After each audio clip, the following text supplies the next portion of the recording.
تصور وکړئ چې تاسو یو کمپیوټر اخلئ خو د خپل کور په کوټه کې نه ځایږي. کومه کوټه چې ته لرې هلته نه ځایږي ځکه د یوې کوټې اندازه لري.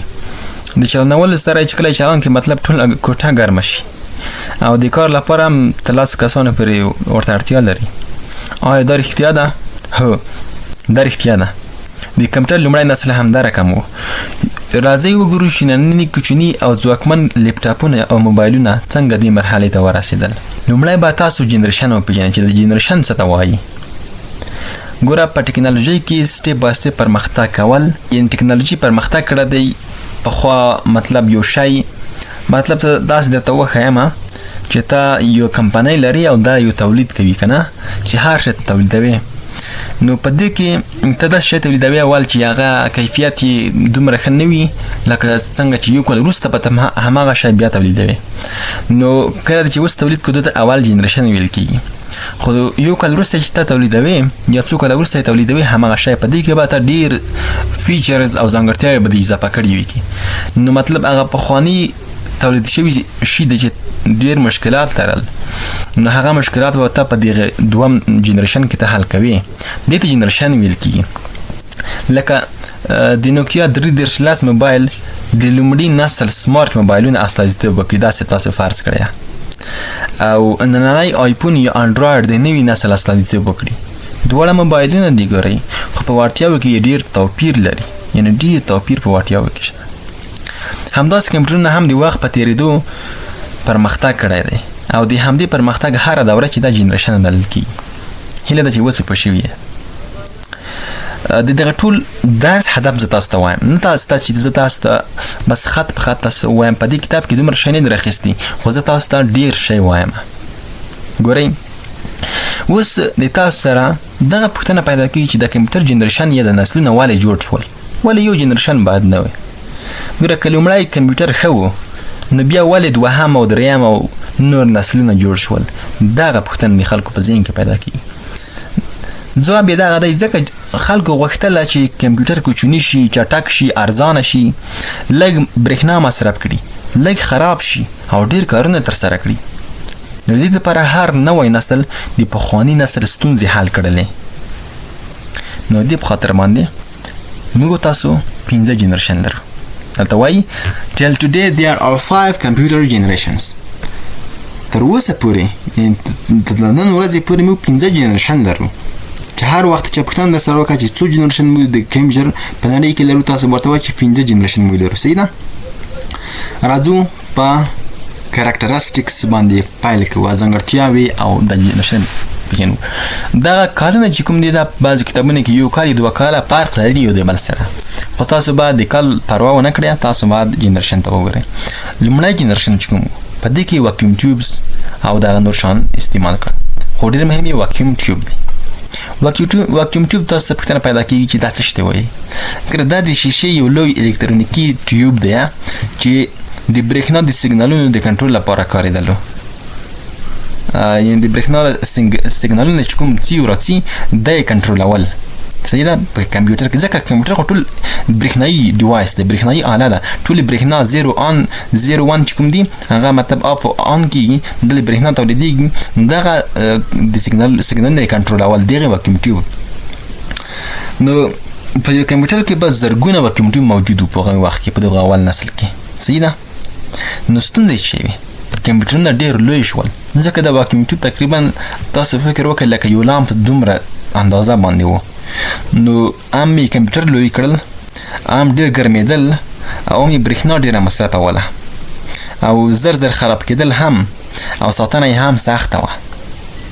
او هغه پنچکار چې کوم دي هغه هم دلته په اول سیستم په اول جنریشن کې رامنځته شول. او سافټویر ټکنالوژي چې کوم وي په دې کې ماشین او اسمبلی لانګویج کوم دي دغه په دې کې وي او سټور پروګرام کانسپټ و. دغه اوس دغه چې دي دا تاسو کنفیوز کېږي په دې کې وروسته په خپله وایي چې ماشین لانګویج څه ته وایي، اسمبلی لانګویج څه ته وایي، همداسې نور څه ته وایي. صحیح ده؟ نو دغه ما درته وایي چې بلکی سایز و، بلکی سایز و او هایلی انریلایبل و، مطلب ډېر غټ و چې ما چې درته وایي ډېر ګرمېدل او برېښنا یې هم مصرفوله، ژر خرابېدل او د ساتنه یې هم سخته وه. ټول همدا کیسې دي.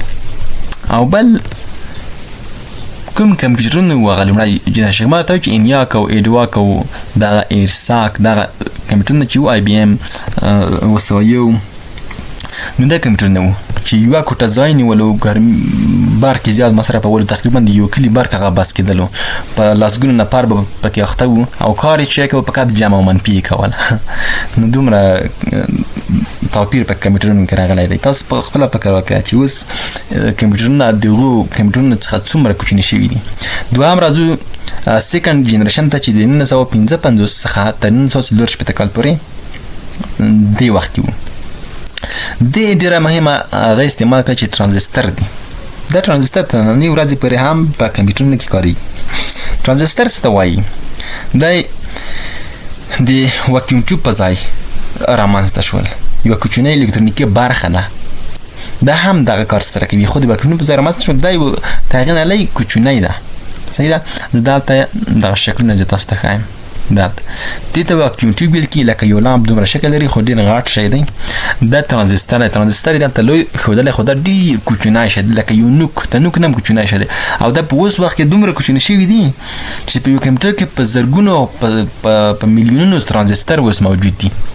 ترانزستر همدغه کار کوي چې د برېښنا کنټرولوي، سیګنالونه چې کوم دا کنټرولوي همدا کار سره کوي. انټیګریټډ سرکټ چپ چې کوم دی د بیا وروسته وي چې د ترانزستر یې په دغه کې ور یو ځای کړل، ټول یې په دغه چپ کې یو ځای نصب کړل او اوس کار ترسره کوي، صحیح ده. نو دا سیکنډ جنریشن و. نو بیچ اپریټینګ سیستم دا یې کول او های لیول پروګرامینګ لینګویجز په دې کې استعمال شوې او تیز و، سمالر و یعنې کوچني و او اسانه استعمالېدله. نو دغه مثالونه دي په هغې وخت کې پوه شوې. نو اوس د یو جنریشن څخه بل جنریشن ته چې دغه کیسه بدلیږي، دلته به تاسو دا خبرې زده کوئ چې کمپیوټرونه کوچني کېږي، سرعت یې تیزېږي او قیمت یې کمیږي، برق لږ مصرفوي. دغه شیان پکې مطلب ښه ته منځته ځي. کوچنی و دغه دوم جنریشن کمپیوټرونه کوچني وو، لږ تودوخه یې تولیدول، لږ برېښنا یې مصرفوله، سرعت یې هم زیات و او عمر یې هم اوږد و، مطلب ډېر وخت کار یې ورکولو. راځو درېیم جنریشن ته. په درېیم جنریشن کې انټیګریټډ سرکټ یعنې څه شی آی سی رامنځته شو. دا څه ته وایي؟ ګورئ دغه پخوا چې دی په د دوم جنریشن کې که نه دغه ترانزسترونه چې وو دا به انجینرانو دغه د کمپیوټر انجینرانو نو دا به جلا جلا نصب کول په بورډ کې، صحیح ده. جلا جلا به نصب کول او دو ځای هم ډېر نیولو او کمپیوټر هم به لوی ورسره ښکارېدو. خو انټیګریټ سرکټ چې رامنځته شو، دغه چپ چې رامنځته شو نو دې څه وکړه؟ دغه دې خوبي رامنځته کړه چې د ترانزسترونه چې کوم دي دا یې ټول په یوه چپ کې، په یوه چپ مطلب داسې یوه تخته، په یوه تخته کې ټول نصب کړل.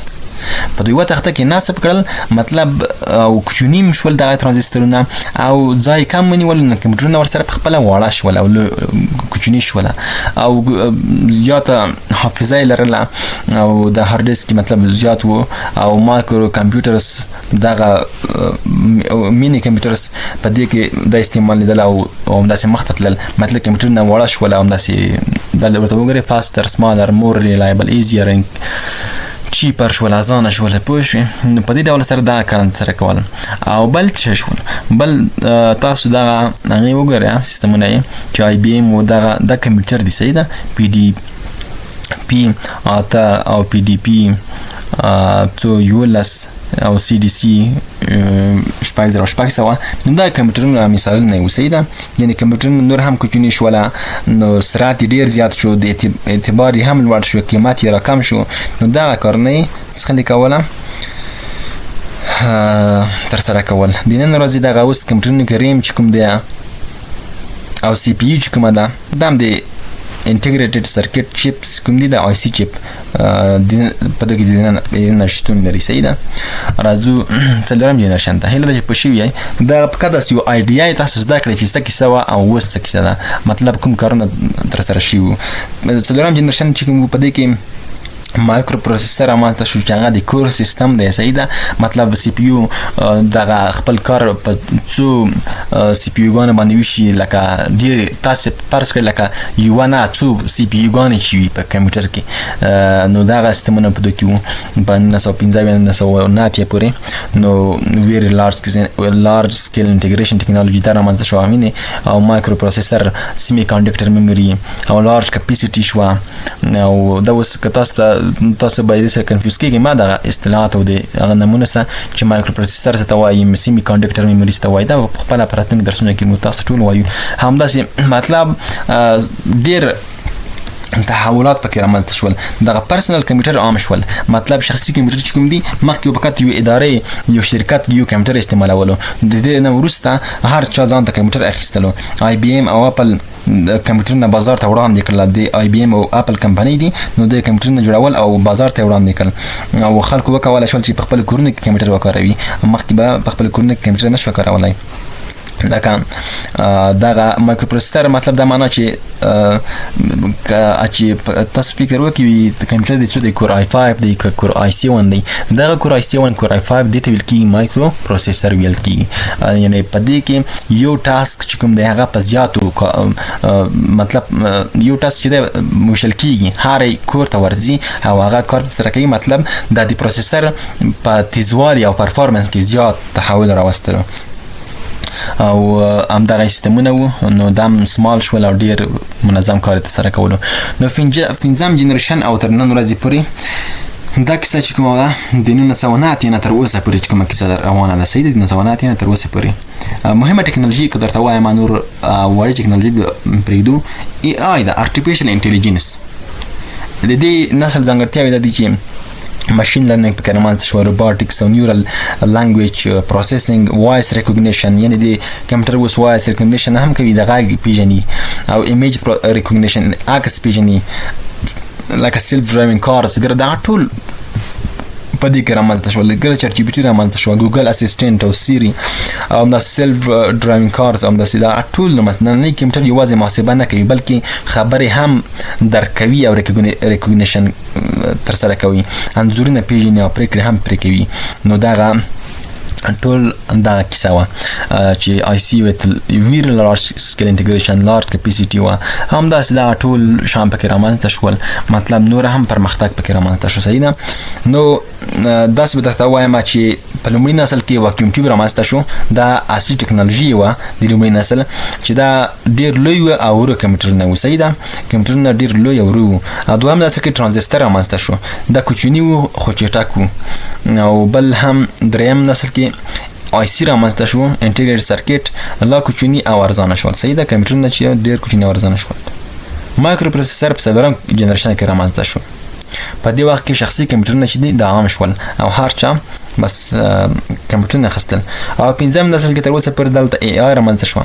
نو دلته هوښیار کمپیوټرونه جوړ شول، هغه کمپیوټرونه چې نن ورځ تاسو وینئ او زموږ تاسو په څخه په لاس کې دي. داسې به درته ووایم چې د کمپیوټرونو سفر له یوې کوټې څخه پیل شو، خو نن زموږ په جیب کې سمارټ فون په بڼه موجود دی. دا پرمختګ د نسلونو په بدلیدو او د نوې ټکنالوژۍ په رامنځته کېدو ممکن شو. هر نوی نسل د پخواني نسل ستونزې حل کړي او کمپیوټرونه یې کوچني، چټک، ارزانه او هوښیار کړل. خو یوه خبره تاسو په یاد ولرئ چې نه یوازې موږ تاسو باید دغه درسونه ویو بلکې موږ تاسو تحلیلي زده کړو او داسې یو نظریه زموږ سره وي چې موږ څنګه په دې ډول شیان رامنځته کولی شو، موږ څنګه یو کمپیوټر جوړولی شو، موږ څنګه یو داسې سیستم رامنځته کولی شو چې په نړۍ کې د مسلمانانو نوم لوړ کړو. نو تاسو به خامخا دغه کار ترسره کوئ او زیات زحمت به وباسئ. نو زموږ تاسو لومړی چپټر په همدې ځای پای ته ورسېدو. په دوهم چپټر کې موږ تاسو بیسیک کمپیوټر ارګنایزیشن وایو. دا دوم چپټر دی چې مطلب د کمپیوټر د کومو برخو څخه جوړ شوی دی، اصلا هره برخه بیا کوم کار ترسره کوي. تاسو به حیران شئ چې کمپیوټر دننه کوم کارونه ترسره کوي. دغه چپټر به په راتلونکو ویډیوګانو کې په تفصیل سره موږ تاسو وایو او ډېر اسان دی. نو هیله ده چې په پوه شوي په دغه لومړی چپټر باندې. نو تر دې چپټر پورې چې دا پیلوو په لوی او بخښونکي رحم سپارم. خدای په امان.